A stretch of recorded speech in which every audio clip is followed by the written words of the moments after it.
the RMT union. And basically we're here to protest and show solidarity with your protests. First of all, against fracking, and I've just had a walk around that sort of detention camp that they've set up there. They keep these fracking people safe. And I have to say, with razor wire and everything else, that they certainly are intent on protecting those machines. Now, somebody's been up there and told me what fracking is. I didn't really know the ins and outs of it, and they said, well, they drill down, they put chemicals and water into the ground, it contaminates the local water supply. And the most they're going to get out of this is 2% of the gas output of this country. So in fact, not only is it an environmental disaster, but it's actually not worth doing in monetary terms.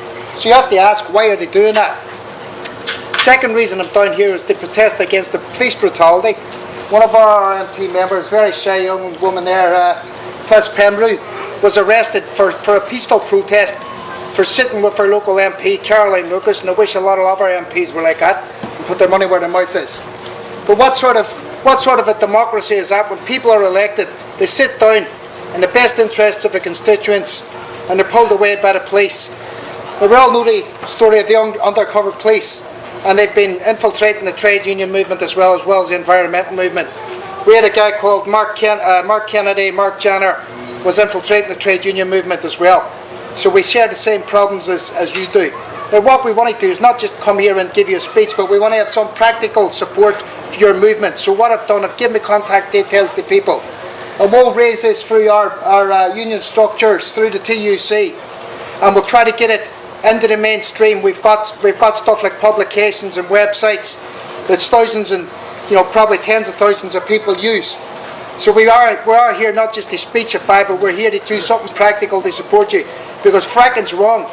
The people down here don't want it. Nobody in the country wants it. You're here trying to protest against it. We'll be supporting you. In fact, the only people that want this are the big businesses and the gas companies who are already charging extortionate rates for consumers.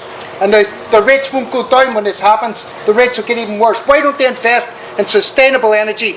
You've got wave power, you've got wind power, you've got railways, you've got all these things. And the first step towards doing that is start to invest money in that.